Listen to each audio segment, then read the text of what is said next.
Oh, welcome into the Guilty as Charged podcast. That was definitely one of the games, and as Arjun, Alex, and I talked about right before the show, it was probably one of the worst ones I can recall, certainly of this regime. Although with the Chargers, there's always next week where there's another worse game. Steven's not here, and he's on a cruise. I hope he's enjoying himself. Steven does not drink, but there are drinks on a cruise ship, and if he saw this game, I believe he would take his first official drink. Whether you, Arjun, and Alex are drinking is up to you. Have at it, guys in the chat. If you're drinking, have at it, man. Get something out of today as we near Thanksgiving. Alex, how was that game, man? I did the podcast with Arjun last week, and that was way worse. That was the worst Chargers loss since the Jags game. Just straight up. No, that was terrible to watch. All fronts. Coaching, execution, dumb moments, drops, slips.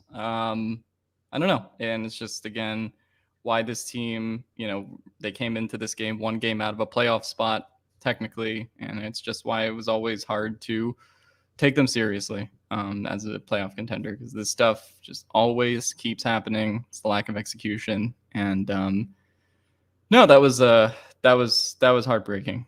Real bitch to take. Mm-hmm. Arjun, how you doing, man?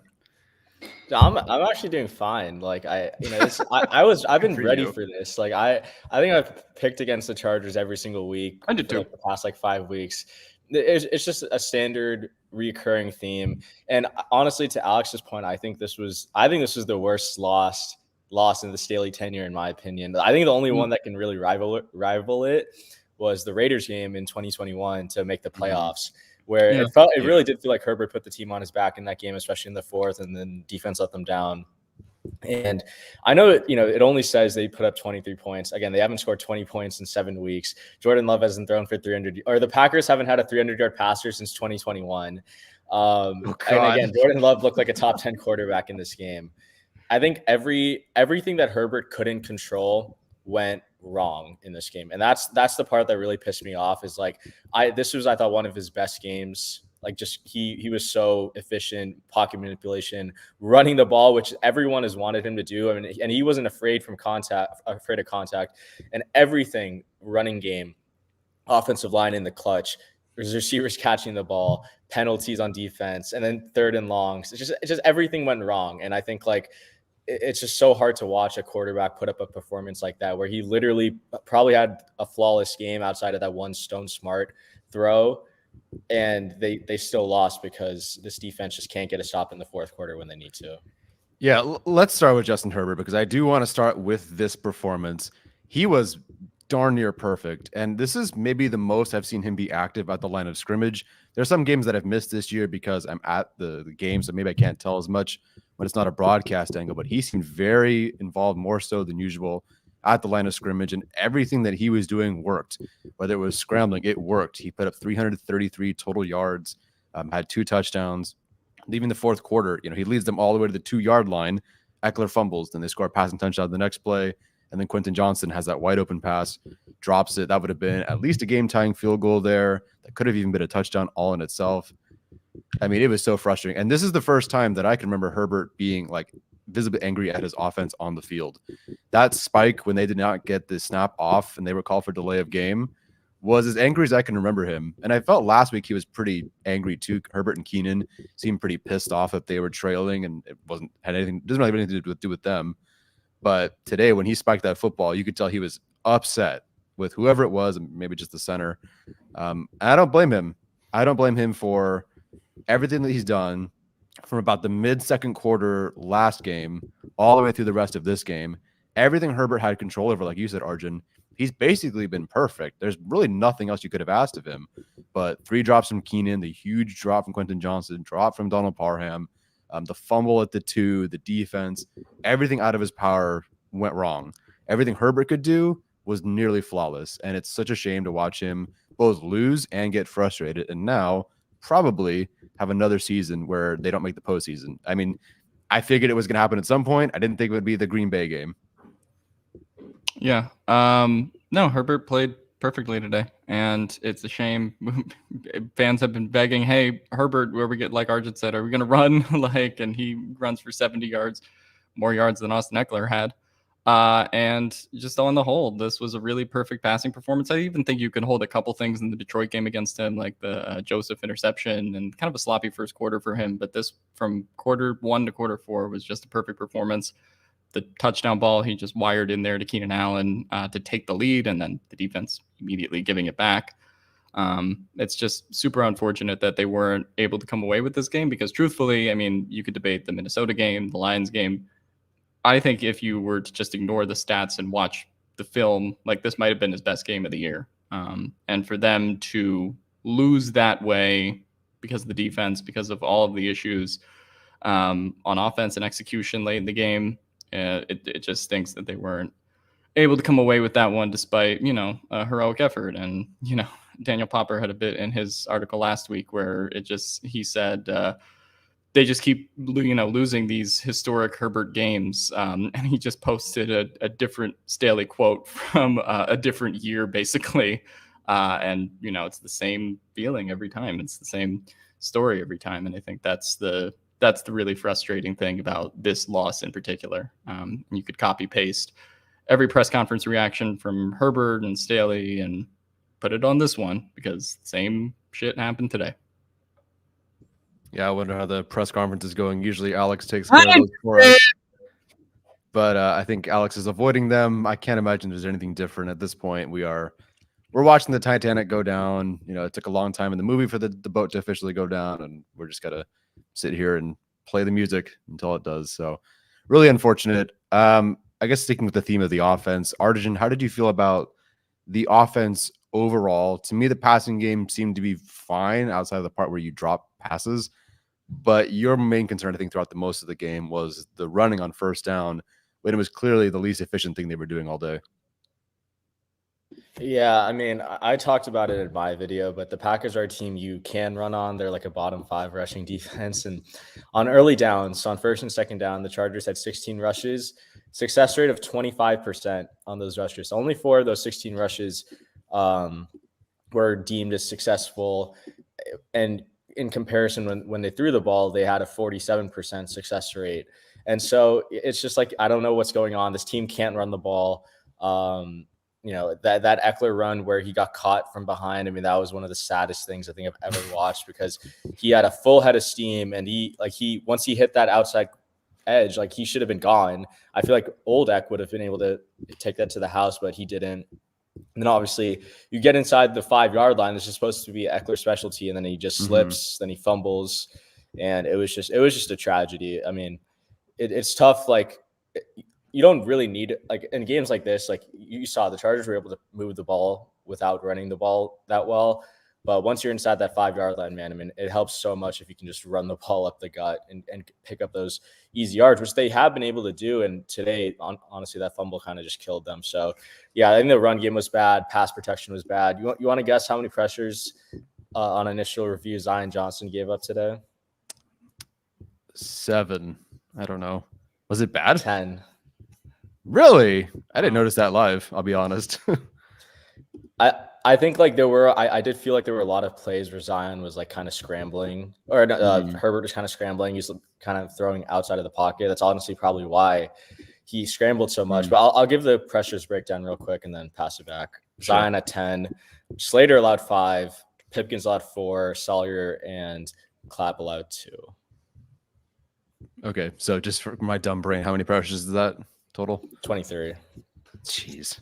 Yeah. I mean, this Green Bay front isn't bad by any means, but they're certainly not the Jets. That's not great. No. Do we have Chargers? I guess we can switch to the defense now. Chargers pressures generated. Khalil Mack had a good game, it seemed like. Yeah, Mack had 5 pressures. Joseph Day with 3, Thule with 2, and then a bunch of guys with 1.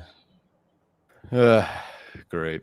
All right, so let's get into this defense. Let me run down the Jordan Love Packers stats. So Jordan Love, 27 of 40, 322 yards, 2 touchdowns. Even though they did not have Aaron Jones and they lost Emmanuel Wilson, the Packers put up 102 yards rushing on the ground. The rate wasn't that great, although the 3 runs that Dylan had to basically close sort of the end of the game, that doesn't really help his average. But Jaden Reed gets those key 3 rushes for 46 yards. You let Dontavian Wicks get a whole 91 yards on you. Romeo Doubs, 53. Jaden Reed 46 plus the 46 on the ground. Musgrave contributed. Christian Watson had a touchdown.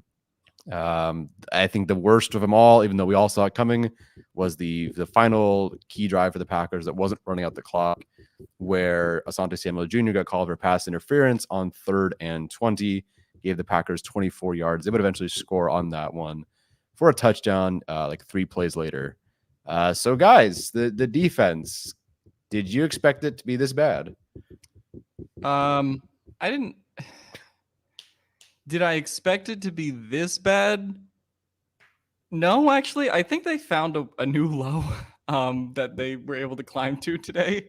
I guess score wise, it wasn't too off from what I predicted, but I don't know what the final yardage numbers ended up being for the Packers as a whole, but 330 yards through 3 quarters, when they capped off the 3rd quarter with that touchdown drive, and it just felt like they were unstoppable today, and the Chargers were never able to get a stop when it mattered. Before we start talking about the defense, I do think it's prayers for Joey Bosa, who seemingly suffered a pretty awful, gnarly injury, probably done for the year. I guess we'll wait for official confirmation on that. Was on crutches on the sideline, so shout out to him.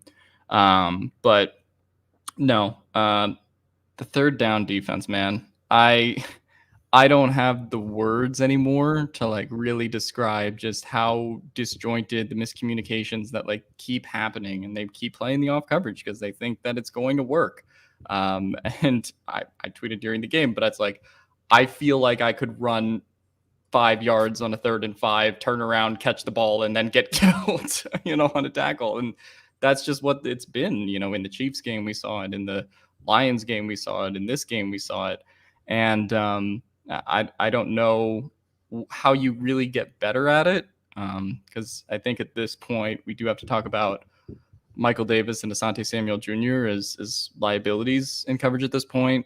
Ja, on a couple of those 3rd downs was responsible for the catch, and I just don't know how they can have so many of these plays where it's Dontavion Wicks is picking up the 1st down and there's not a defender within 20 yards of him, or at least, it feels like that watching it on the TV broadcast. And I don't know. It's been the same thing all year. I was watching the game a little bit delayed on the NFL Game Pass feed, and I saw the Popper tweet about 3rd and 20 come up before the play actually happened. And I was just it's predictable, right? And that flag absolutely deserved to, be called. So bad angles that they take on tackles that allow 3rd downs. And, at this point, there's no way around it. They are a terrible 3rd down defense, regardless if you want to take out penalties, if you want to, it's been this way all year, and there's no sign of it turning around. So, that's the first thing that jumps off the page to me is just, and it leads to points for Green Bay, obviously, on that drive at the end. But even, 3rd and 12, you can't get off the field earlier in that game, and that leads to a field goal drive for Green Bay. So the Chargers just continuously kept giving them points. And I think that that's going to be the thing that they look back at for most of their losses this season is they were, just bad 3rd down games. And ultimately that falls on the defense for executing. It falls on Staley for, his defense not being able to communicate with each other in those moments and figure out where everybody needs to be. Or they know where they need to be, and it's, playing off the ball, 30 yards. So yeah, I don't know. It's frustrating from a 3rd down perspective. And then the rest of the game, it just feels like, unless Khalil Mack got a sack, unless the defense got some kind of pressure, the secondary was screwed the entire game. And it's been that way for the Chargers the whole year, which is why, after the Jets game, when they sacked Zach Wilson 8 times and got all those 30 pressures, it's that's great. That's not going to happen every week. And you're also not going to play Zach Wilson. Right. And that's kind of why that was, a bit of a Mickey Mouse win when you consider, the other teams that the Chargers have to play. When they don't get the requisite amount of pass rush pressure, this is what happens. And the threshold for what they need out of the pass rush is going up every week because of these secondary mistakes. So it's just kind of tough to watch. Not really a great game from like Kendricks or Murray again either. And,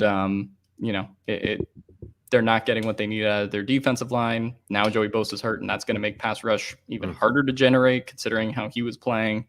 And so the secondary being what it is just tough to watch right now. And so I don't know how you fix it with the pieces that they have. They tried, I guess Pelissero leaked before the game that they were going to do the Derwin like in the slot thing, and they like kind of did that for a little bit. And Derwin playing closer to the box didn't fix everything. He got beat by Musgrave too. So I guess the thing I struggle with is I don't know how it's this bad in terms of the miscommunication issues, because the Chargers have had bad third down defense all of Staley's tenure. But it's just sunk into like a new low where I don't know how invested the players are from like play to play when they get in these third down situations. And, do they know what scheme they're supposed to be running? Do they know what play call they're supposed to be doing? And, it's just not complimentary when you see, all these guys just kind of like broken and then, throwing their hands up after a third down completion. So I don't know. And like Ja Taylor said, during the week, they keep continuously trying to correct the same things in the film room every week. And I keep watching the same things in my TV every week. So I don't know how it gets better from this point. But that's a long-winded way of saying it's the same shit we see every game. If the pass rush doesn't do enough, the secondary is screwed. And the people to blame for that are ultimately the players and the guy who's the defensive coordinator of this team. Yeah, so just scrolling through while you were talking, not that I wasn't listening, but 8 explosive plays allowed by the Chargers defense, including runs and pass. That doesn't sound like a lot, I guess, considering you watched the game and felt like it was more, but there were so many plays scrolling through there where it was like 12-yard passes, 14-yard passes. So it wasn't an explosive play, but still an easy first down for them. People are mentioning the press conference is deleted. I don't know if anyone's actually found that other than I haven't a couple in the chat. It would be interesting if that were certainly the case, but yeah, that's unfortunate. They wouldn't have uploaded the press conference yet because they only do it live on the Chargers feed and then it goes up on the team website later. So I don't know. Yeah, so maybe we'll get to that. And we haven't watched the press conference, so if there's something that was mentioned that you want to reference in here, chat, let us know. I was going to ask somebody a question. I was going to ask Arjun a question. I saw something in here, but I've lost it completely. Why is it so bad? Just going to your point, Alex, about why is it so bad in the investment from the DBs. I don't know, man. I really don't know why it is this bad, because it is generally the same group, which is funny because then the run defense is better with generally the same group. So what happened? Part of it is obviously the play of the linebackers not having Drew Tranquil. Sure, that's part of the pass coverage issues. But then you look at the corners and the DBs and why is it so bad? I don't know. And it really feels like since week 2 with the press conference, or not the press conference, but the locker room interview with like Michael Davis, where he's saying, hey, we're getting mixed in and out, and we can't get into a rhythm. It really feels like these DBs every week after a loss are answering questions where they say something like, I don't know what we're doing. Don't know what the plan is. It doesn't work for me. We're trying to fix mistakes and it's not working. We go back to the same mistakes. So there's a disconnect either between the way they're playing the DBs, and there obviously has to be, and there's also a disconnect between how they should be teaching versus the way that they are teaching these DBs and trying to correct these mistakes.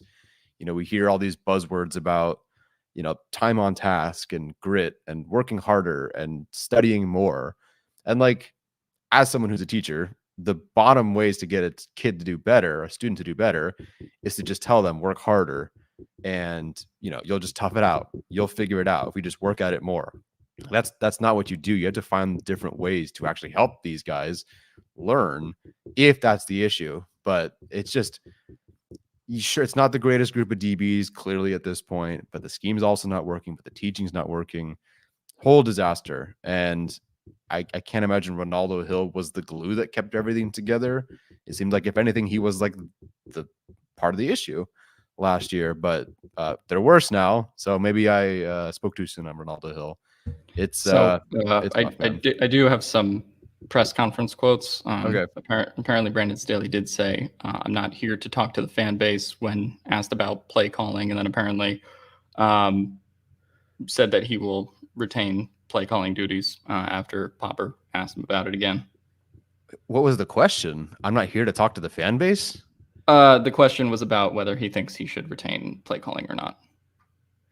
So I guess Popper asked him about it again. And he mentioned the fans? Somebody asked about the fan base confidence in his play calling. Oh. Yeah. And so Okay. then he said that, apparently, from what I'm reading. All right. Sure. But no, to Tyler's point, in terms of the defense, the thing that I remember is the Kansas City game too, because you had Michael Davis and Derwin James immediately in the locker room after the game being like, yeah, we were playing zone, and like Staley seemingly in that press conference kind of contradicting them as well. So, there's just this disconnect, like Tyler was saying. So I'm trying to respond to somebody. Are we able to find out what the playoff odds for the Chargers are should they lose, and they will lose next week? I'm just curious because,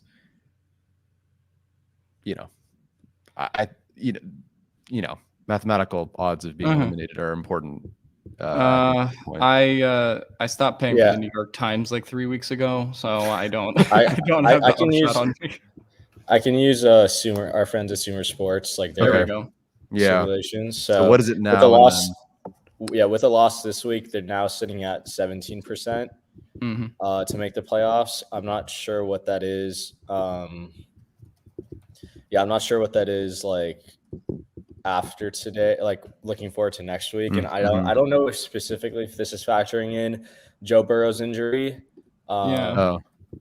But technically, considering the Burrow injury and the fact this was an NFC loss, it's probably not that bad for them relative to what their playoff percentage was before, which was already around like 23%. So, yeah, but an AFC loss next week would obviously be really big. Yeah, and for the chat, I'm not asking because I believe the Chargers are making the postseason. I said this team was cooked after like week 4 or whatever. Yeah. I'm asking how close are we getting to being mathematically eliminated is what I'm trying to figure out. Because I think it's over, but I want to know basically when, and does a Ravens loss next week, get you to like the 0.5% in here.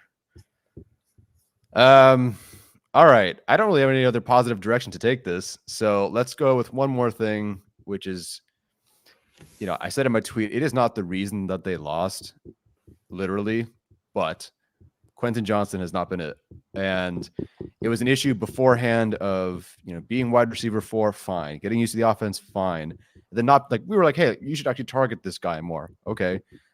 Last week against the Lions, it felt like he was close to a couple, but like, okay, a lot of defensive pass interference. This game, and in particular that play, and I got to have a situation, drop. Now, is it easy to make that particular catch? Not necessarily. It's going diagonally over your head, trying to catch it here. Very difficult. I get that. But you don't have grace. You don't have wiggle room, A, in moments like that, and then B, in an entire season where you haven't really contributed all that much. It's been disappointing, and this feels like I don't know when it gets any better, and I don't think it gets any better. At this point, everybody else that's involved seems to get it more right now than Quentin Johnston. And so I think this season is hopefully at least a good learning experience, because right now it's been really bad. Yeah, no, it's been really bad as the resident QJ truther. I'm really dismayed by how he's played. Arjun's put out, metrics week after week, and plenty of analytics people have it too, that, not creating enough separation, which is something with Mike Williams and Josh Palmer out that you just have to do. And then the drops, which have been coming an issue the last 2 weeks in particular. I don't even know what to make. Like, yeah, it was a hard catch to make, but no, you just have to come down with that one. And I guess I've wavered off, how difficult it looks for him to create easy offense. And I'm not just including like Zay and Addison in this discussion of that necessarily, but it just feels like other wide receivers, even on this team, like here's Alex Erickson digging into his Keenan Allen bag and like, picking up a first down, right? Like there's just moments like that too, where it feels like when you have Justin Herbert as your quarterback, it should just be a lot easier for you to manufacture your own offense than it is. And you saw guys like even Parham cook today, right? You saw Stone Smart get a touchdown off of a broken play. Not saying that QJ couldn't have had that too, because he might have been wide open for a touchdown on that one as well. But when you get the opportunities, you just have to convert. And if you're dropping it and making those contact drops, which is something Steven mentioned before the draft, and I downplayed, like I didn't think it would be this bad in the pros. And so for him to drop that one at the end, you just have to come down with it. There's no excuse for that one. So, you can point to the Mike Williams rookie year or two where, he came back in his second season and kind of had a mini breakdown himself in 2018. So I'm far from the point of calling QJ a bust or anything like that. I think that that's, premature after this game. But certainly it hasn't been the impact that they've wanted. And because he's not your wide receiver 4 and he's your wide receiver 2, unlike you thought before the season, it's the impact that you need right now on offense in particular. So really stinks that he has not produced at the level that they have needed. Not creating separation, dropping balls. Really, when he's not getting pass interference calls, like it doesn't look that natural. And that is kind of the way to put it. It just doesn't look natural. And I wasn't, high on the Quentin Johnston train, but it felt this is the worst case scenario practically so far outside of, thankfully he's avoided injury. That is the truly worst case scenario. But the way that this has played out has been basically worst case scenario, for where you try to project players. Yeah. Quentin Johnston was always about go for the ceiling. But I mean, the floor is as far down to the floor as you could possibly get it. It's in the basement. Rough right now. And Thule's doing a lot for this class. And on a side note, where has Darius Davis gone with this offense? I'm not saying that he needs to have 5 touches per game, but I feel like that was something they leaned into that has kind of gone away. And I don't really know why, because it's not like they've needed him to play running back more. They just kind of eliminated him from the offense overall, I kind of feel like. Sweet. Good talk. All right. Sorry, I was trying to listen to the Staley presser, so there wasn't something I butchered as a quote. Yeah, someone put out a Brandon Staley meltdown video, apparently. Yeah, I'm watching it. I'm 30 seconds into his press conference, and he just said the run defense did really good today. So he's not incorrect. Well, if he's not counting the Jaden Reed, trickery, then yeah, I guess. But I think honestly, the thing that pissed me off most about the QJ drop was that was such a that was like an opposite hash. He was rolling left, throwing back towards the right sideline, and still put it on the money. And we've seen Mike make that catch so many times, and it's just depressing, man. It's like, and that's the thing. Like, I hate writing off rookies right away, but I feel like receivers have one of the easiest or the least transition time from college to the NFL. Like, I feel like we know if a receiver is good, especially right away. These days. Mm-hmm. Yeah, especially if you're taking one in the first round. Like, I can understand if you took, like Puka Nacua or, some other day 3 guy that eventually develops, but that's not the case here. You took a first round guy in all in season in a win now season for the whole regime, and he turns out to not be able to contribute year 1. He says he's wide receiver 3 after training camp, ends up being wide receiver 4. He can't produce when he's wide receiver 2, and it's just not a good look. I mean, yeah, it's like obviously in hindsight, like maybe they should have taken Addison, Blitnikoff. They should have taken Zay, who added more juice than any receiver in this draft. But again, the whole size, the archetypes thing, it all played out in the end, and it didn't. It's just not working. It's just not working. I don't know what else we can say about QJ. Yeah. So I just wanted to say the quote from the press conference regarding so Daniel Popper had asked about play calling, and then he said he has full confidence in his players and himself as a play caller, and then directly said, you can stop asking that question. Okay. I mean, I got to field emails if a student fails. You gotta own up to it.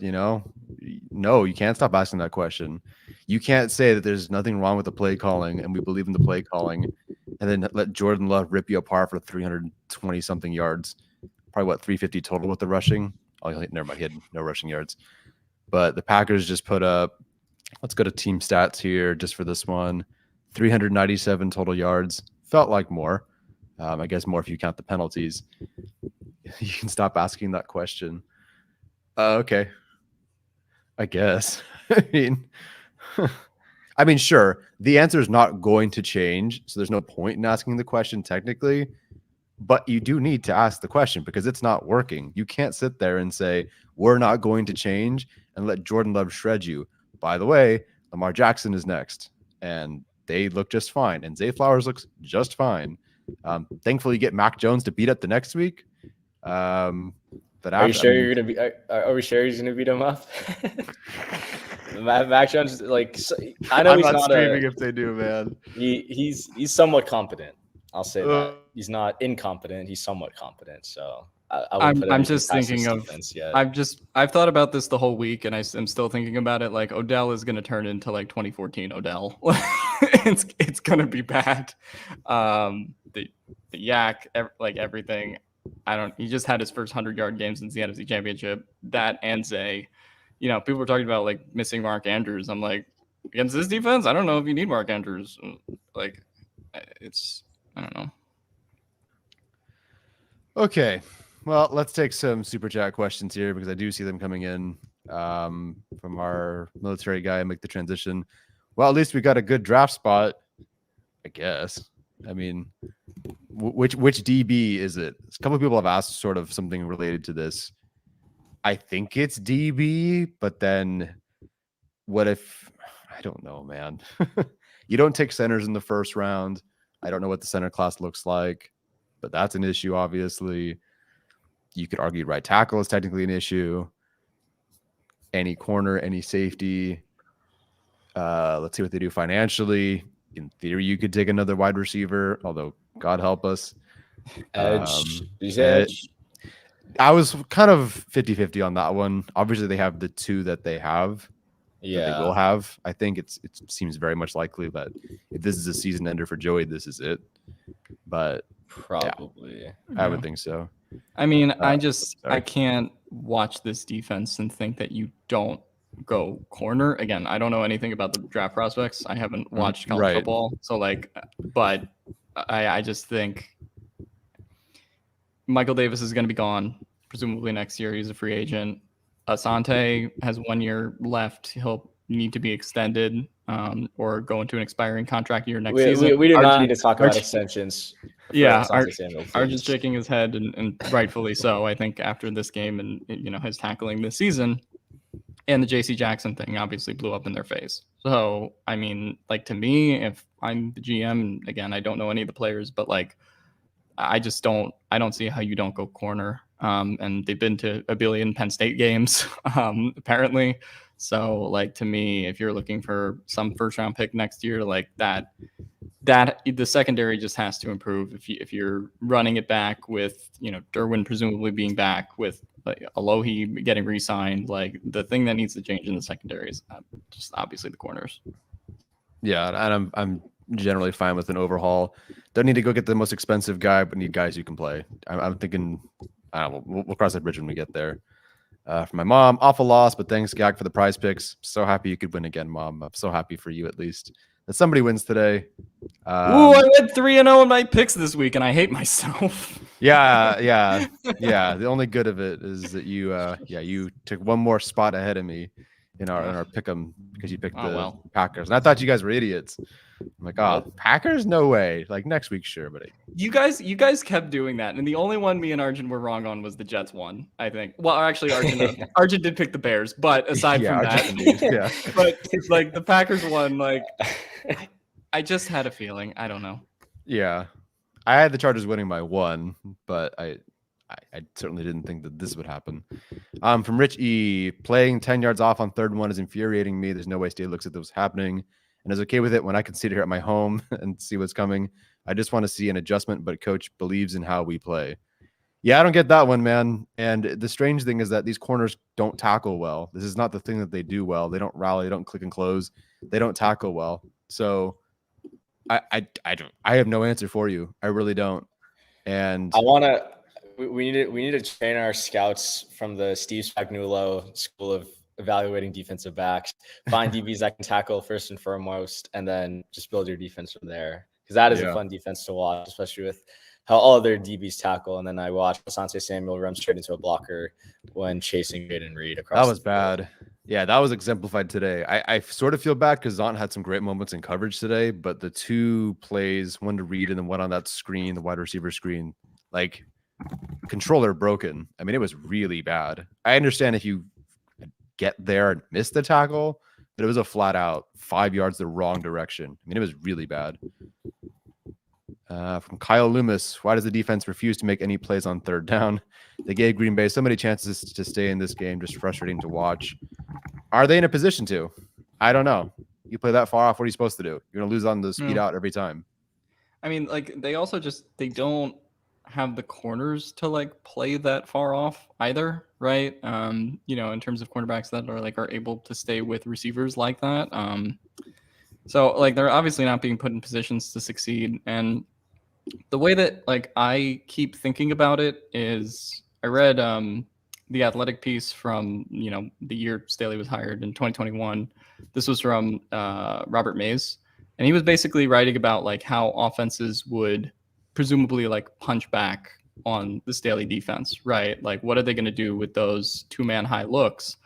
And, like, you know, Staley has kind of taken that approach to, like, the nth degree to somewhat, but it's just been like, okay, I'm going to throw the ball 5 yards, yak, no one is around, everybody's playing deep, and then, like, you rinse and repeat, you know, through the Lions game, this game, really every game this season. And I think the issues have been magnified to some extent because after week 2 in the Titans game, when Staley, you know, ever since then has committed to, like, his scheme to the nth degree, like I said, and, you know, they had those miscommunications in the Titans game, you know, where Treylon Burks and Chris Moore, like, got behind the defense. And then ever since then, like, they've been trepidatious about playing press man coverage. You know, after halftime, they're up, you know, however many on the Bears. And Staley says at halftime, you know, we have to keep continuing to have the roof on the defense and keep preventing the big plays. Right. So I think that they're, you know, since the Dolphins game, since the Titans game, where they had these breakdowns in coverage, you know, some of which stemmed from playing press man and leaving the middle of the field open. Like, I just think he's gone the total opposite direction. And now, like, his scheme is just, it's easy to beat now. Like, Ben Johnson and Matt LaFleur, two elite play callers in this league, are going to take it every time, you know, if they have the yak and, you know, the players to, you know, execute on that, and Laporta and Amon-Ra last week, and then, you know, guys like Reed and Wicks this week, you know, and Dobbs could have had a big, you know, completion too. He gets the touchdown at the end there, but he could have had one on Michael Davis if it weren't for Jordan Love kind of putting too much air under that ball. So it's just like, you know, the third down defenses we talked about, but, like, the Staley scheme has, I think, regressed in terms of the amount of people, like the amount of coordinators who are just willing to take the short stuff and, like, basically, like, try to dare him to play with, like, more press coverage and more man, which outside of the second half of the Chiefs game, he hasn't seemed to want to do. And then there's the aspect of player execution. But I just think since 2021, like, we've seen this kind of regress each year, partially because more OCs are, like, waking up to what they have to do. So I think there's a legitimate question of, like, when is kind of Staley going to bounce back and adapt, you know, to that counterpunch? And right now, I don't see it happening. And certainly with the personnel that they have right now, it's just not happening. Too many coverage breakdowns, as we've said a million times. But, like, that's just what I see with this third down and this defense. As I kind of, like, analyze what is actually wrong with it this week, I think that they're in a leadership, like, paralysis about what to actually do now that the league has kind of figured it out. Mm-hmm. Someone asked in the chat, Arjun, I don't know if you have any numbers related to this, but is the Fangio scheme cooked? Is this more that the offenses have started to find the counter? Well, Vic Fangio's defense has allowed like less than 20, like 17 and less points ever since Jalen Ramsey's come back. So Okay. I wouldn't, maybe it's just the Fangio, the schemes that have the Fangio schemes that don't have Fangio or good Fangio play callers are cooked. I think it's the Fangio scheme, in addition to the fact that like since the Miami and Titans game this season, that Staley has like taken that Fangio scheme again to like the nth degree. Like he, it's dropping everybody back on third down, playing so much more off coverage. And I'd be curious to see like what the splits are between that and the Fangio defense in Miami, in terms of like how they execute in those situational, moments. Yeah. But I think that Staley, certainly compared to even 2021 Staley, when he didn't have the defensive talent, that's where the main area of regression has been as a kind of decision maker down to down. Yeah. Let me get through a couple more of these super chats to make sure we get to them. We love Angry Herbert. Yes, we do. Let's talk about mock drafts. Great pod as always, gents. Yeah. Angry Herbert was fun. That's great. My dad, great. My mom won Prize Picks. So did my dad. Good for you What guys. draft pick do they actually have now? It's a great question. Probably like 7 or 8, I would say. Mm-hmm. Are they really? They're 14th in the AFC, so they're definitely top 10. We're doing they're probably like 5 or 6 at this point if they're 14th in the AFC. Hey man, that's great. Tankathon.net. Let me see what is cooking. If you're at the press conference, what's your one question to Staley? Mine would be, what supports are you giving to help your defensive backs understand their assignments? And what is your criteria for understanding and showing evidence of your DBs actually learning what you're supposed to be teaching? So both what are you doing to help them, and how do you, I guess, prove that what you're doing is actually helping? How do you evaluate whether your techniques, your strategies are successful or not? The Chargers currently have the 11th pick. The Packers actually have the 10th pick because of strength of schedule. Okay, well, are you sure? I swear I saw something that said the Chargers are like 14th in the AFC right now. They might be 14th in the AFC, but there's a lot of NFC teams I'm seeing here. Tennessee is 3-7. You're right. Yeah. Wow. Yeah. So they are, and then Green Bay, Atlanta, Washington, Rams, Giants, Chicago, Carolina. So you got a bunch of NFC teams. Justin dude wants to ask if Staley will be calling plays on defense going forward, just to piss him off more. I would ask him the question again. Yeah, I'll do my question because I got to take off. Yeah, no problem. It's the question I've asked since Staley's taken over. What is it about? What is going wrong with your defense that this defense is built to stop explosive plays, but you allow explosive plays at one of the highest rates, both running and passing the ball? What is going wrong? Is it play calling? Is it player execution? Is it, just luck? Like, what do you think is the problem for why nothing about what your scheme is built to do is working? So that's what I would do. All right. All right. Take care, guys. Hope Yep. your guys' mood is better than mine after today. Not much better. It's all right. about the Peace. same. See you, Arjun. Question that I would ask Staley: why are players not being put in positions to win? And like, that sounds like a basic question, but kind of what I mean by that is when you think about like, I remember Staley's introductory press conference, and he had this, kind of whole bit about like throwing multiple defensive groupings out there and like using specifically like Derwin James, Joey Bosa, Kenneth Murray, like all of these pieces that like he kind of came in with as like weapons on your defense, right? So to speak. It's sort of in the way that he used Aaron Donald and Jalen Ramsey on third down, right? And during his time with the Rams. And so I would just ask, like, why is somebody like Derwin's role like kind of changing like on a week-to-week basis, right? Outside of like injury responsibilities in the secondary room.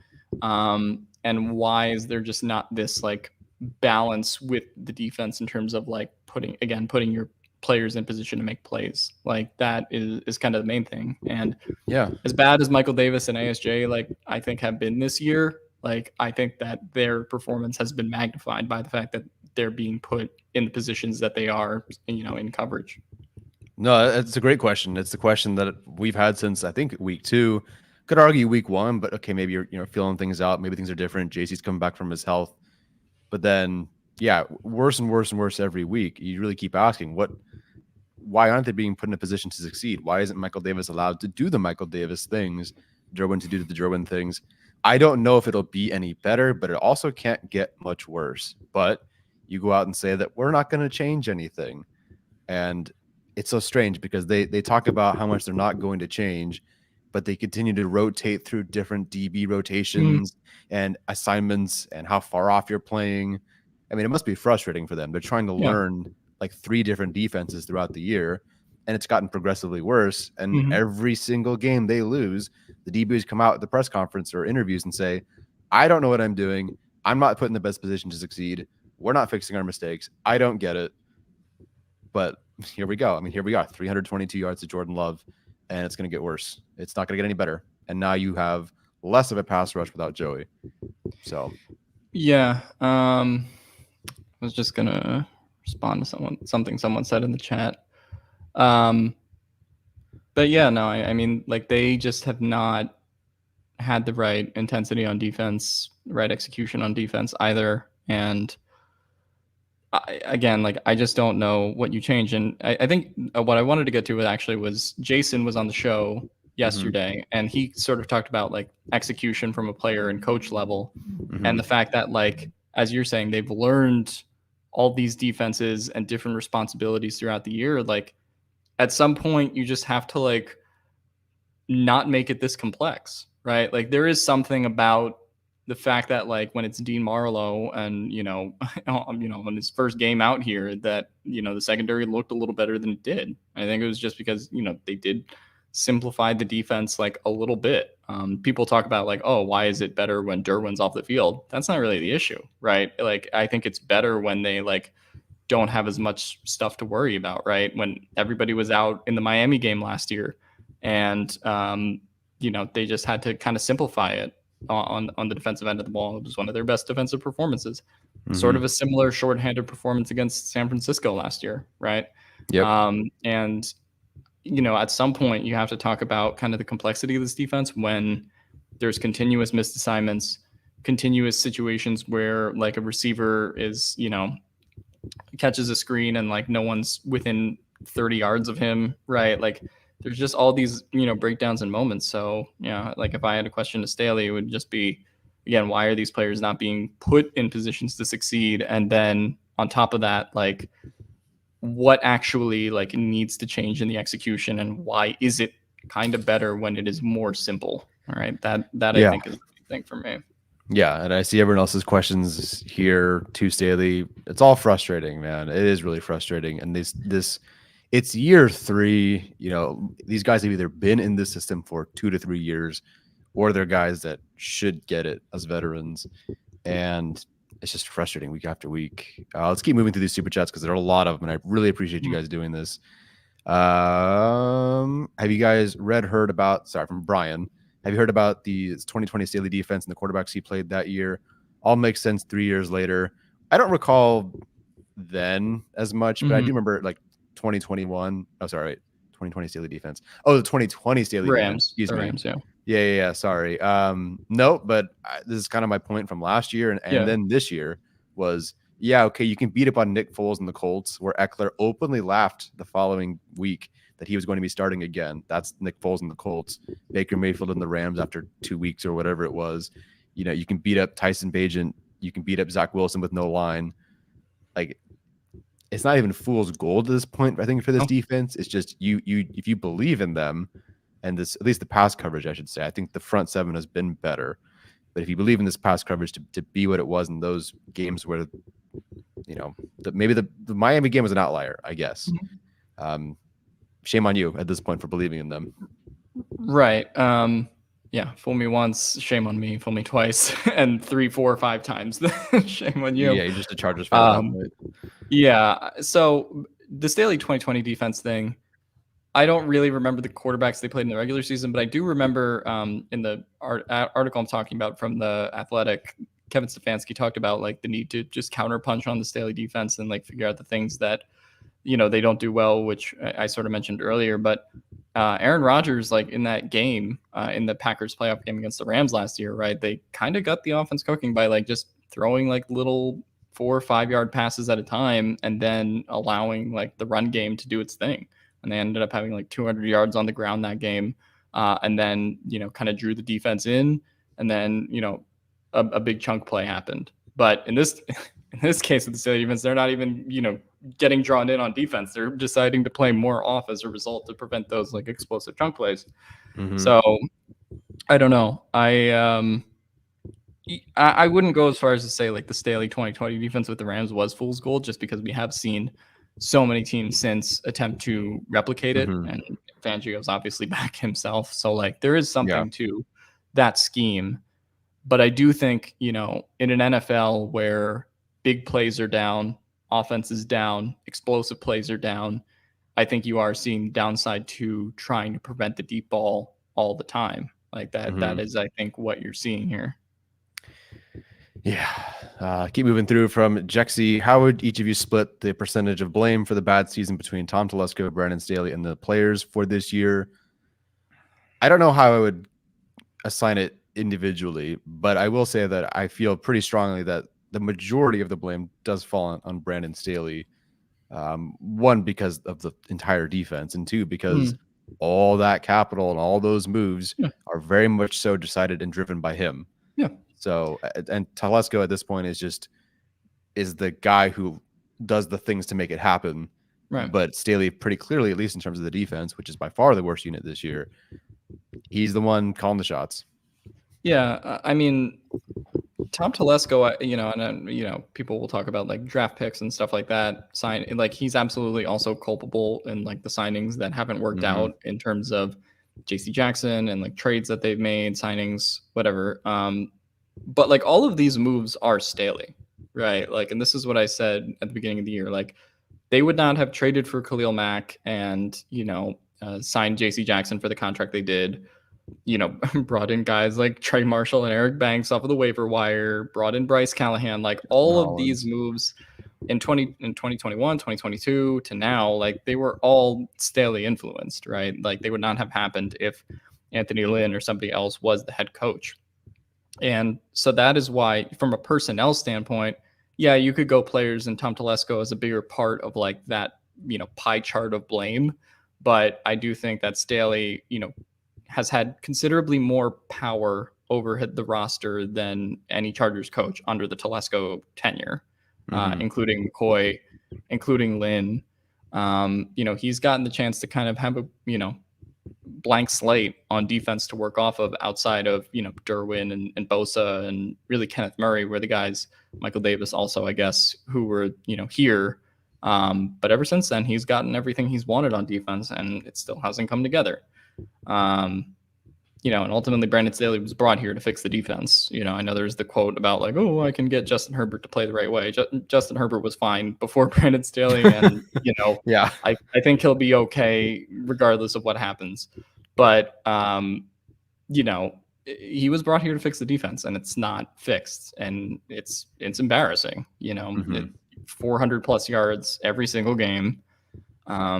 And when you hire a guy to be your defensive coordinator to like figure it out, like I'm going 65, 70% of the blame pie for this one. And then I think you could say like Tom Telesco and the players split the other 30%, whatever, whatever numbers you want to come up with. But yeah, I do think it's largely Staley still being in charge of defensive play calling, really having a stranglehold on personnel more than any other Chargers coach in recent memory.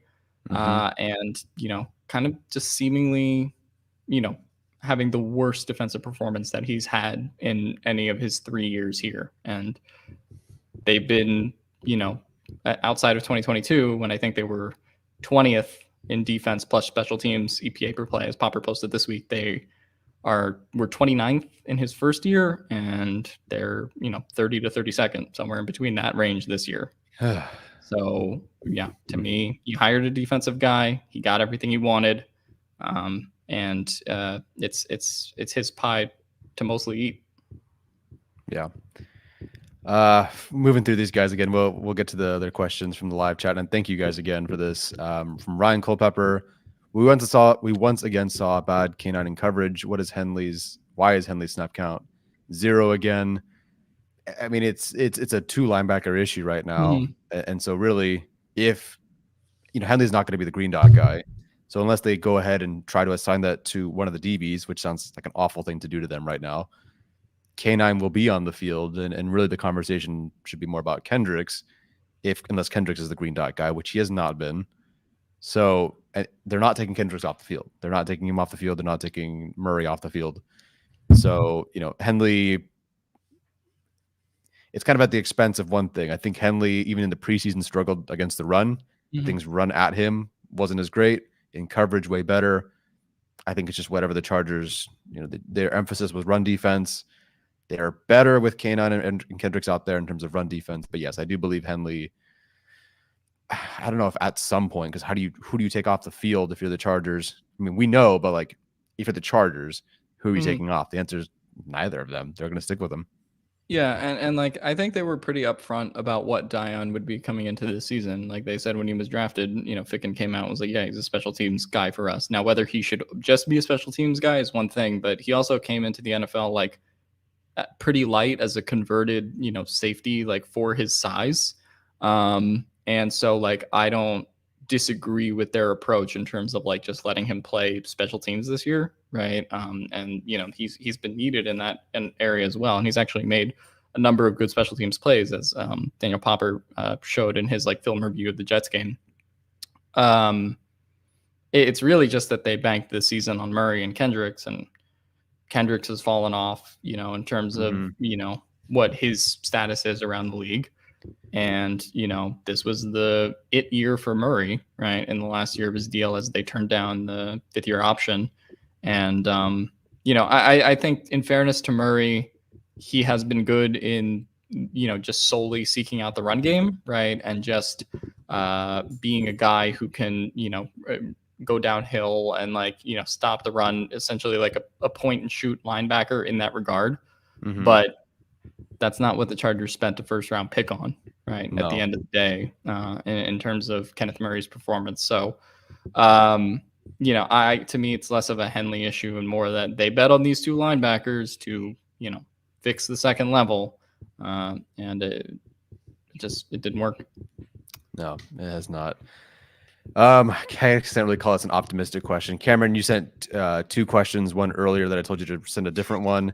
Cameron, if you want me to Venmo you the $5 back, I absolutely will. But for the one here that I'm going to read, can you give us your most optimistic outcome, then most realistic outcome, then worst outcome record-wise the rest of the season? So I can't do the math. Let me pull up their schedule. Yeah. I brought up the schedule while you were talking. So okay. Just for the chat and anybody listening, they have obviously Baltimore next. So that's a loss. Then they have to exercise a demon and go win in New England, which they do not do. Then they play Denver, and I have no idea how that's going to go. Then at Vegas, where they've lost both of the last 2 times, one to Rich Bisaccia and Derek Carr in them, and then one to Derek Carr again, but with Josh McDaniels. Then they got to play Buffalo, which sounds like a disaster. Then they're going to go at Denver, where they have not won a meaningful game since 2013. Don't count the 2018 game, in my opinion, because they were already in the playoffs and they could pull starters by the 4th quarter. And then they got to play Kansas City.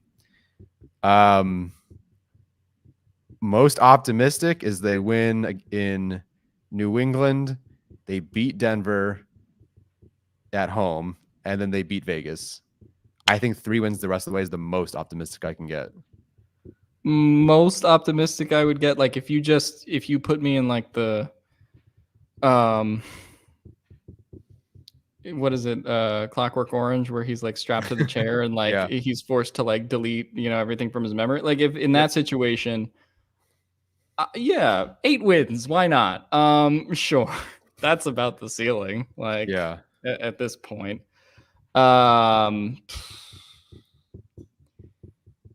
It's going to be funny when like Josh Allen, has had this season like from hell, and the Bills fired their offensive coordinator and everything. And he's going to somehow pop off for like 4 touchdowns and 400 yards that game and just have like this resurgent performance exclusively to Peacock.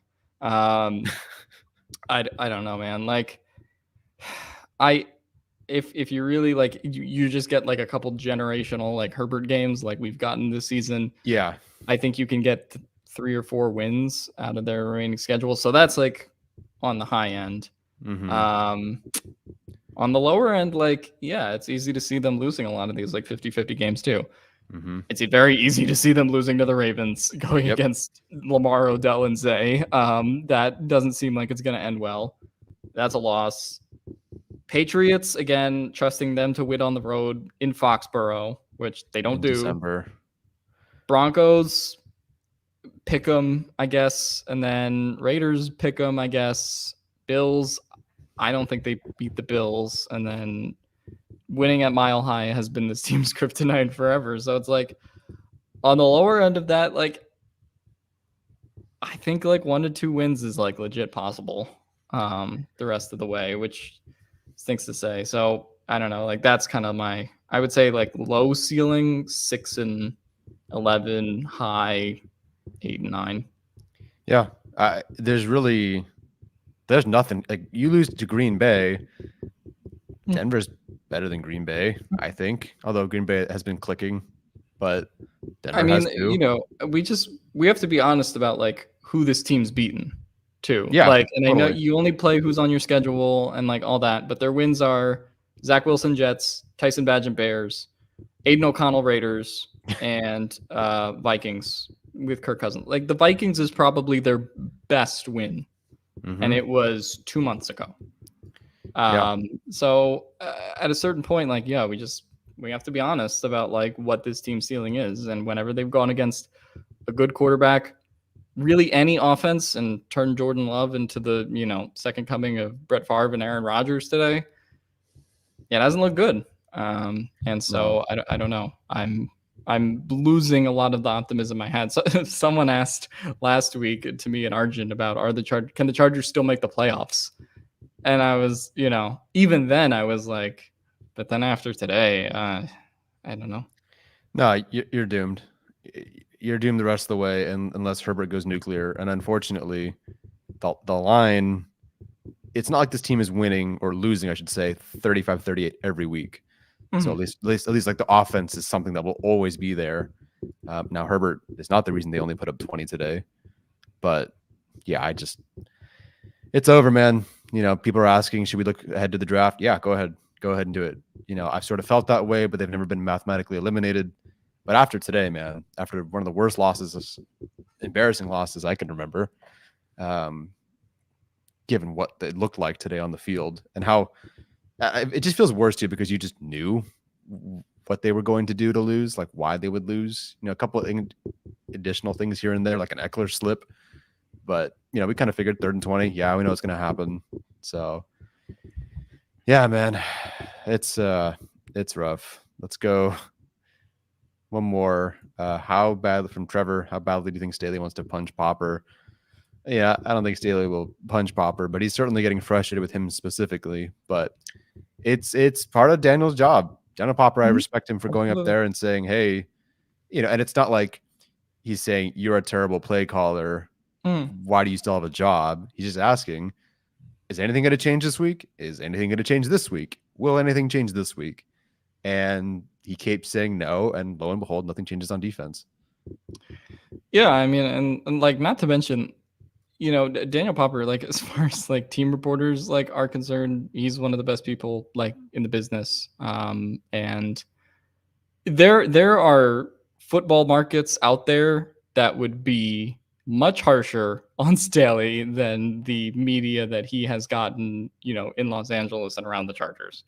Like, say this is someone from Philadelphia. If Staley was in Philadelphia, he would, you know, he would get, you know, the most pressure he's ever gotten in his life, right? So, like, there's that aspect of it too, where like I really don't think the media people are being even a slight degree of unreasonable with Popper. Like after today's game against the Packers and after the 41 points against the Lions last week, yeah, you have to ask him, is anything going to change on defense? Are you still going to call the plays?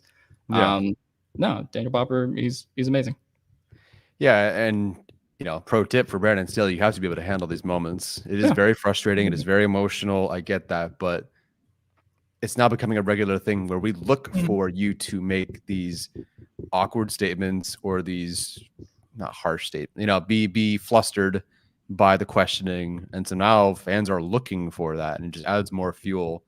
If you want to have this aura of, we're going to work together, we're going to stay where we are, we're going to keep things on track, you can say that, but then you can't look this flustered either. You can't put on this front of all's good and then you're emotionally unhinged in some of these press conferences. So you are who you are when the chips are on the table. Like, that's the thing. It's not like we didn't give Brandon Staley credit for his media moments in 2021, right? Totally. When he was at the press conference too. So when you face adversity, like, that's when people find out, who you are, not necessarily as a person, but in how you're going to respond to media questioning and hard questions. So, like, again, this is part of his job as well. So it's part of every coach's job to go out there and answer to the media, and the NFL mandates it. So, at that point, like, I just think if you're Staley, have to handle it better than he seemingly did today. Although I watched a minute of that 6-minute press conference. So I haven't watched the whole thing, but I don't know. I wish that, I wish that he did answer it better, but at the same time, like, in terms of what the expectations should be, he, again, compared to other markets, he has gotten as off as easy as maybe any coach, and I think it would have been harder in other places in terms of responding to the media. So yeah, definitely. And you ended last season like you ended last season, and you had all off season to amend for that mistake of that final game, and then the week 18 game where guys got hurt and you didn't need them out there. So yeah, man, frustrating day for sure. I figured the Packers are better than most were given credit for. I didn't think the Chargers would lose this one, but the Chargers lost, and the season is essentially over. It is not mathematically over, but I appreciate the Ravens ahead of time for putting that final nail in the coffin for us. And if not them, then the 2-7 or whatever they are, 2-8 Patriots will do that for us too. So yeah, frustrating day. Alex, thank you for joining me on this one. Wish it were a win. Wish it were positive. I got to return to the podcast for 2 weeks and I got 2 shit losses. Like, it would have been even of, like, I wish I was on for the Jets game where I've been like, we all get to sing Kumbaya. But no, it was fun to be back. And, I feel like I, stand with a lot of the fan base where it sucks for Herbert to put forth the effort he has over the last, month or so of the season in particular, and get these results. It's just, when they currently have Herbert at the cheapest he's going to be as an NFL quarterback, for them to not have the team, the structure, the players around him that they need to. I wish we could start, talking about this podcast about how good Herbert was. As I said last week, I wish we could have started, I guess we did start the podcast, but I wish we could have focused more last week on Keenan Allen having 11 for 175 or Herbert having the game he did last week. We had to, start really putting the focus on the defense. So, I feel bad for the fan base, obviously, going through it. And I feel bad for Justin Herbert, as obviously that was the most, visibly frustrated that he's been in any game that I can remember, and rightfully so. Yep. All right, guys, thank you for hanging out with us. I don't know why you guys continue to show up after rough losses like this and a bad season like this. Next week, I think the game, regardless of what happens, it'll be very emotional, either emotionally very positive or just effing over the whole thing. Not that we aren't already, but I do feel that Ravens post game is going to be kind of more like this. And, maybe we'll do a mock draft for funsies and see which 7-foot receiver we can take. All right, guys, thanks for joining us. We'll see you guys next time. Take care. And as always, Bolt up.